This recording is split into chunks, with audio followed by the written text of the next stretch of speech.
Fala, maravilhosas! Começando mais um vídeo aqui no canal. E esse vídeo surgiu depois de uma consulta que eu falei que tinha ido consultar e tal, da questão da endometriose lá no Instagram. Se tu ainda não me acompanha no Instagram, inclusive, já começa esse vídeo lembrando de me seguir lá. Vou deixar o arroba aqui, arroba Daiane Vilela, em todas as redes sociais, porque lá no Instagram eu compartilho muita coisa. E aí lá no Instagram eu falei que tinha ido consultar e tal, que a minha endometriose tinha piorado. E perguntei se vocês queriam que eu fizesse vídeo falando, relatando a minha endometriose. Afinal, estamos em 2026, eu já convivo com ela há 6, 7 anos, ou até mais, né? Porque, na verdade, quando eu descobri, poderia já estar há mais tempo, né? E aí, por que eu tô com o note aqui? Porque eu anotei alguns tópicos pra ir me lembrando da questão das datas, que eu não ia me lembrar de tudo, né?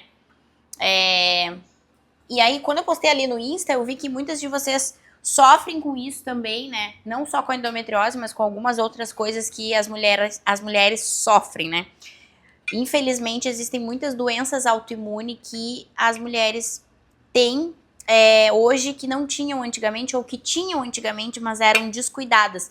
E até eu conversei com a Jennifer sobre isso. A Jennifer é minha ginecologista e nutróloga. E ela até falou sobre isso, sobre tá mudando muito a questão até hormonal das mulheres hoje em dia. Tipo, adolescentes que eram pra estar com os hormônios altos, tipo, não é hormônio, é ovulação, né, com a ovulação muito boa, não estão. Por causa, acreditamos nós, de que a alimentação mudou muito, né? Hoje as pessoas se alimentam com muito industrializado e tudo. Porque assim, gente, não é a questão de... o que aconteceu? Foi alguma coisa que foi alterando a genética das pessoas para que hoje, adolescentes que eram para estar na flor da pele ali, com as ovulações tudo maravilhosas, não estão, né? Porque eu fiz um exame sobre a questão da ovulação e tal, e aí a doutora disse, olha, Dal, não tá melhor dos melhores, mas comparado a uma adolescente, por exemplo, tá no mesmo nível. Daí tu pensa. Tu botou pra gravar de novo, né, amor? Também é YouTube, não dá nada. Eu tentei fazer uma linha do tempo pra ir contando pra vocês. Em 2020, foi quando me deu esse instalar. Eu ainda não consultava com a doutora Jennifer, eu consultava com outra ginecologista que já me acompanhava há um baita tempo. E em 2020, eu estava com o DIU de cobre, porque desde que eu comecei a treinar, se escutava muito da questão do anticoncepcional prejudicar o ganho de massa muscular. Não sei se o microfone não tá batendo aqui e vocês estão me escutando bem. Falava sobre prejudicar a massa muscular, o ganho de massa muscular e tudo mais. Eu sempre fui muito magrinha, entrei na academia querendo ganhar massa muscular. Eu pensava, vou parar de tomar anticoncepcional? Tá, mas e aí? Vou parar de tomar anticoncepcional e o que eu faço? Não quero engravidar também, né? Aí foi que eu descobri o DIU de cobre, que é um DIU que não tem hormônio nenhum. Ele só libera ali no local mesmo uma substância. Eu não sei explicar essa parte científica pra vocês. Mas não tem hormônio, não libera hormônio. Beleza, vamos colocar ele, né? E os DIUs, eles têm duração de 5 anos. Isso lá em 2000 eu acho que 2018 eu coloquei, 2017, eu não lembro exato. Deve ter sido... foi 2017, lembrei agora. Foi 2017 por quê? Foi 2017... Não, pera. Foi 2017 que a gente abriu... Foi 2017 que a gente abriu a pizzaria.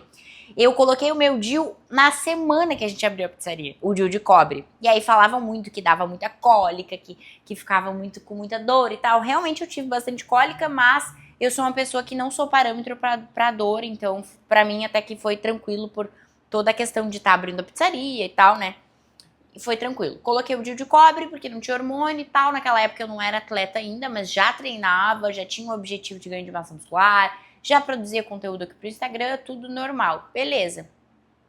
Passou-se uns 2 anos que eu estou com esse DIU de cobre, comecei a ter algumas dores na relação. Em algumas posições. Beleza, até então normal, deve ser algum desconforto, só que aí isso começou a ser frequente.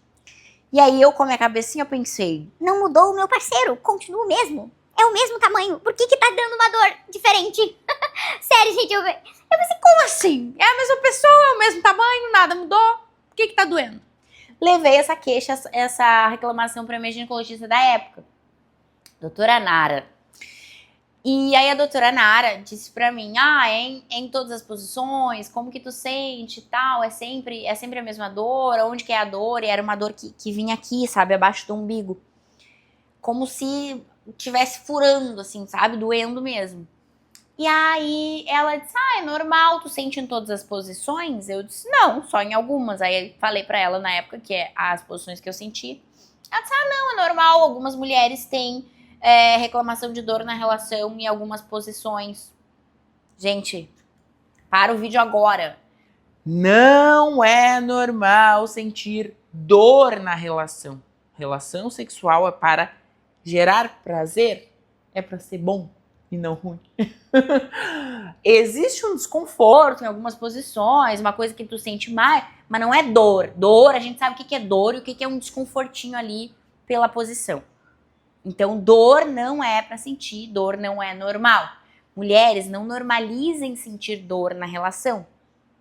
Eu escutei depois de um tempo uma fisiopélvica falando inclusive sobre isso. Por que acontece? Algumas mulheres deixam de ter relações sexuais com seus parceiros pelo fato de em algum momento terem sentido aquela dor, que poderia até ser o meu caso. Então, quando ia para certa posição, eu já me sentia desconfortável, mesmo antes da penetração, pelo fato de ter aquela deixa de... Eu sabia que sentia dor, então automaticamente a físio falou sobre isso, que é uma questão da pelve da gente mesmo, como se ela se fechasse, como se travasse. E aí isso gera mais desconforto ainda para a relação e acaba que muitas mulheres não têm relação sexual pelo fato de terem medo de sentir dor. Então, se tu tá sentindo alguma dor, algum desconforto, procura uma ginecologista. Se tu é de Pelotas, a Jennifer eu super indico, de olhos fechados, porque não é normal. Mas vamos continuar o assunto da endometriose. Isso em 2020, tá? Reclamação de dor e tudo. E aí eu comentei com algumas amigas e pensei, bom, vou procurar uma outra ginecologista. Porque não acredito que seja normal. E eu continuei sentindo aquelas dores. E as cólicas também durante a menstruação pioraram. E, gente, isso pra 2020, de 2020 pra 2021, mais ou menos, foi o que foi acontecendo e foi indo, foi passando. Aí, em 2021, foi quando eu consultei com a Jennifer. Eu lembro que eu chamei ela ali, peguei a indicação de uma amiga que constava com ela, que tinha até tido filho, se não me engano, com ela. Que ela é obstetra também, né? E aí... Eu acho que eu chamei ela em 2020 e consegui consultar em 2021, porque tinha uma lista de espera e tudo mais. Daí ali ela pediu pra eu fazer alguns exames. Gente, ela já me ganhou na primeira consulta, assim, porque foram, tipo, 2h30 de consulta, eu acho. Ela me perguntou tudo, justamente por ela ser nutróloga também, ela queria saber o que eu comia, o que eu tomava, se eu me exercitava, tudo. Um diagnóstico, assim, excelente. Importante, se hidratem, ó. Tô me hidratando aqui enquanto eu vou falando com vocês. Enquanto isso, enquanto eu tomo mais meus golos d'água aqui, tu pode te inscrever. Vou botar aí, ó. Te inscreve, ativa o sininho, dá teu like.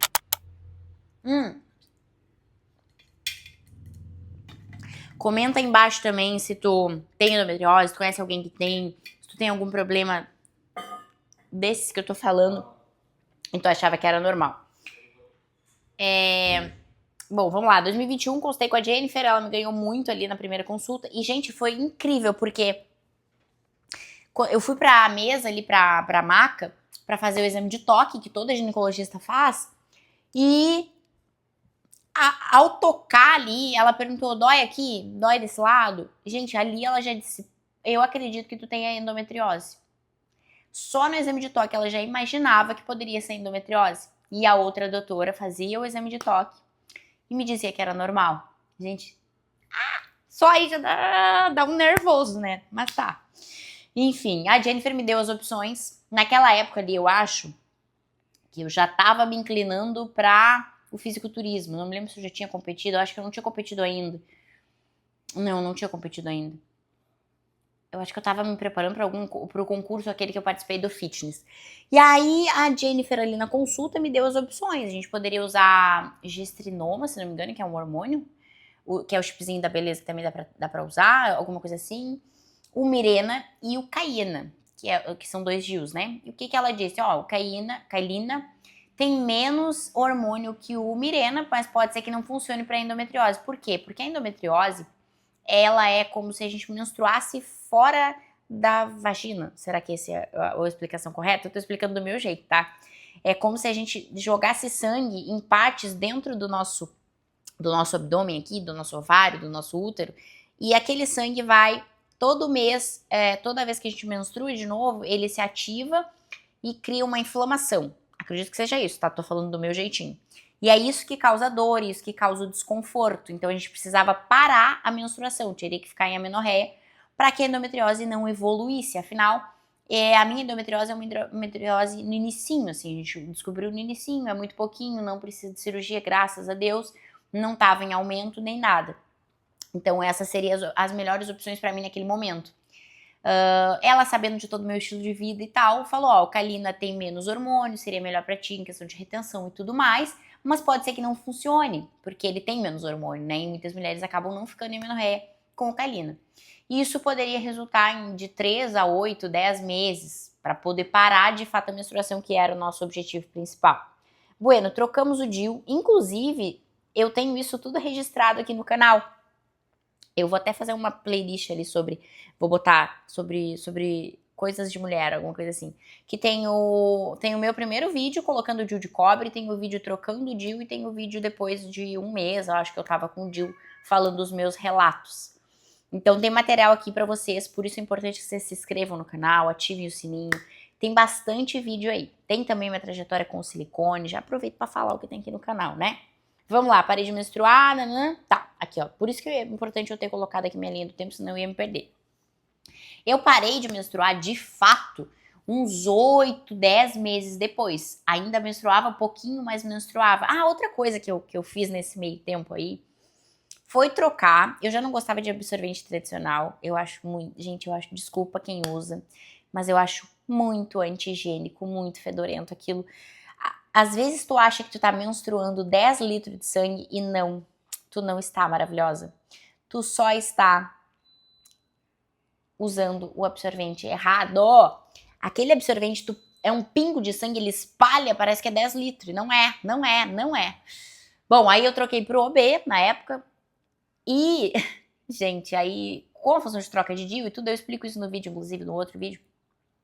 Não é indicado que a gente use, principalmente OB, né? Porque o DIU, ele tem um fiozinho de nylon que fica pra fora. Pode ser que engate no OB, enfim, pode dar ruim. E aí eu descobri o coletor menstrual. É vida. Queria ter uma parceria pra divulgar aqui pra vocês. É vida. Coletor menstrual. Sério, usem coletor menstrual. Melhor coisa. E aí nesse meio tempo eu descobri que eu menstruava bem pouquinho. E aí foi diminuindo. No 8º, 9º mês ali, diminuiu totalmente. E às vezes vinha só uma borrinha de café. Então, até aí tudo bem, endometriose controlada. Aí eu fiz a minha primeira ressonância, que nos exames de imagem, como é que é o nome? Nos exames ultrassom, né? Ultrassom vaginal, eles não viam nada da endometriose, por ela ser tão pequenininha, não aparece no exame ali de ultrassom. Então a doutora queria ver como que tava, se tinha realmente cessado, se tava tudo bem. E em 2023 eu fiz a primeira ressonância, então. E aí ali a gente viu que a minha endometriose estava controlada. Glória a Deus, o Kalina tava funcionando. E obviamente em 2023 eu já tava competindo, acho que eu já tinha competido 1 ou 2 vezes. Eu acredito que sim. E junto com as competições veio o uso de hormônio, né? Então, além do meu DIU, eu ainda utilizo mais hormônio. Porque quem não me acompanha no Instagram, sim, eu utilizo hormônio, sou atleta de fisiculturismo. E na maioria dos casos, os atletas de fisiculturismo utilizam hormônio, sim. E eu falo abertamente lá. Óbvio que não é um assunto que eu falo todo santo dia. Principalmente eu falo mais no meu Close Friends. Agora mesmo eu tô em preparação, meu Close Friends tá aberto. Porque são detalhes que as pessoas gostam de saber, mas não é todo mundo que quer saber. Mas não tem por que mentir. Eu sou uma pessoa que sou muito transparente, sou sem filtros. E conto tudo pra vocês mesmos, sem mimimi. Aí passou 2023, a gente viu que tava tudo controlado ali. 2024 eu segui fazendo meus exames com a doutora. Eu tenho uma mania de fazer 2 a 3 vezes no ano, pelo menos uma transvaginal, né? Pra ver se o DIU tá no lugar, tudo bonitinho, tudo certo. Só que aí, agora em 2025, comecei a ter umas cólicas um pouquinho mais fortes e tal. E a doutora achou melhor a gente olhar de novo na ressonância. Já que tava tudo bem, tudo controlado, mas A princípio tinha dado uma aumentadinha nas cólicas, o que podia ser normal, podia ser só um período, enfim. E aí eu fiz de novo a ressonância agora finalzinho de 2025, foi em novembro ali, fiz todos os exames que ela pediu. Isso é outra coisa muito importante, fazer exame de sangue, tá sempre de olho. Final de 2025, fiz todos os meus exames ali, bateria de exames que eu sempre faço, e a ressonância. Nessa ressonância a gente viu, eu já tinha botado no chat GPT antes de ir na consulta, né? Já imaginava que não tava dos melhores. E aí quando eu cheguei na consulta, a doutora, então, não tenho notícias tão boas pra te dar. Ai, gente, infelizmente a endometriose teve um aumento nos focos ali, né? Nos endometriomas, que chama. E aí a doutora até me explicou que o Calina, por ser mais fraquinho, ele deu uma controlada, mas como eu uso hormônio, juntamente com isso, o uso de hormônio pode ter meio que cortado o efeito do Calina e, enfim, toda essa bomba de coisas que a atleta de alta performance sofre, foi com que fez que aumentasse a endometriose. Só que o meu DIU, esse que eu tô, o Calina, ele vence em agosto agora. E a nossa ideia venceu em agosto, eu não vou botar outro. Quero ser mamãe. E aí a doutora disse, bom, não vale a pena a gente trocar o DIU. Não valeria a pena a gente também usar a gestrinoma, porque, né, como tu tá usando hormônio, eu ainda vou competir, eu tenho 2 campeonatos esse ano, um inclusive é daqui 6 semanas, e depois tem outro mais pro meio do ano, não valeria a pena usar esses 2 hormônios que não ia dar ruim, ia dar ruim lá, nem sei explicar direito, gente, é ela que sabe explicar pra vocês, posso até fazer um vídeo se vocês quiserem com ela explicando sobre isso.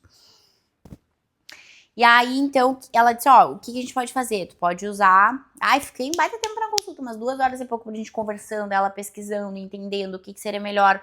Porque isso é importante, sabe? A gente escolher um médico que se preocupa com o nosso todo.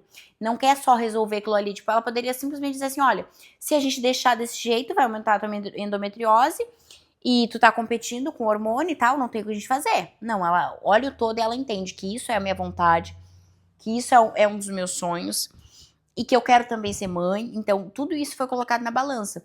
Bom, a gente vai usar algo que não atrapalhe o teu shape, que não retenha tanto líquido, que não vai atrapalhar na tua preparação, mas a gente vai usar algo que também cesse essa endometriose, cesse esse crescimento, para que quando tu for mãe não seja um problema. Então ela escolheu para que eu usasse um hormônio que é progestona, acho o nome. O nome é Dienogest. Ele é para tratamento da endometriose. Então até acabar os campeonatos desse ano, a gente vai fazer o uso desse hormônio.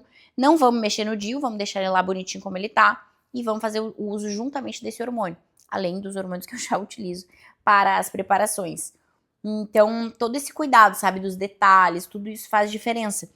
E o quão importante é. Eu acredito que o meu relato ficou curtinho, porque eu adoro falar, né, gente, mas não tem muitos detalhes, assim, porque depois que eu coloquei o DIU, realmente melhorou, mas agora essa última consulta que a gente fez, a gente viu que deu uma piorada, e foi pela questão dos hormônios, muito provavelmente.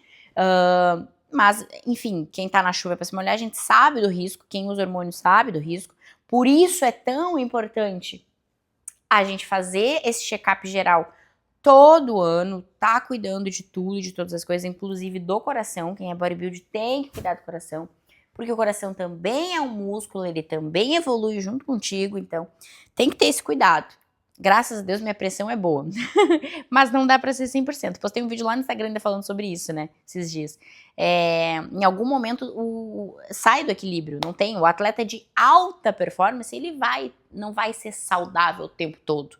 Ele pode ser mais, eu digo até que a gente até às vezes é mais saudável que algumas pessoas, mas pelas escolhas alimentares que a gente faz, por praticar exercício e tudo mais, mas existem outras escolhas que nos tiram desse ser saudável. Performar é ótimo, mas estar em alta performance sempre, nem sempre é bom, né? Enfim, espero que eu tenha tirado as dúvidas de vocês referente à endometriose, como eu descobri, como foi, como que tá sendo essa jornada. Vou começar o tratamento com essa Dienogest agora, essa semana, e aí posso trazer um relato depois pra vocês, caso vocês queiram. Posso abrir caixinha lá no Instagram também com dúvidas. Enfim, comentem aí embaixo se vocês gostam desse tipo de vídeo também, sentando e falando, porque, né, eu só tenho feito vlogs e tudo mais, quero voltar a gravar os treinos, isso tudo é um projeto, se Deus quiser, Deus vai me permitir. Existe um bloqueio, às vezes, de conteúdo, tipo, essa semana eu tô passando por um bloqueio de conteúdo, parece que o que eu vou postar? Minha vida é o conteúdo, porque eu sou influenciadora digital, mas às vezes dá esse bloqueio, gente, mas não adianta. Tem que seguir. E o ChatGPT nos ajuda, mas eu sou meio inimiga, assim, do chat. Em alguns aspectos eu gosto, outros não. O Elkin me puxa muito a orelha referente a isso. Bom, falamos bastante, falamos de tudo um pouco, mas principalmente do que vocês queriam saber, que é como eu descobri a endometriose, como foi tratado, tudo que aconteceu aí durante esses 6, 7 anos que eu descobri a endometriose. Espero ter ajudado vocês, espero que esse conteúdo auxilie alguém, abra os olhos de alguém, principalmente também, como eu queria ter visto algum conteúdo sobre isso lá no início. Não teria esperado tanto para trocar o meu DIU, o primeiro DIU, para fazer. Teria descoberto, talvez, a endometriose antes, enfim. Mas Deus sabe de todas as coisas e o tempo de todas as coisas também. Então, se chegou até aqui, não esquece de deixar o teu like, te inscrever no canal, comentar aí embaixo qual tipo de vídeo tu gosta. E um beijo, até mais. Te vejo lá no Insta todo santo dia.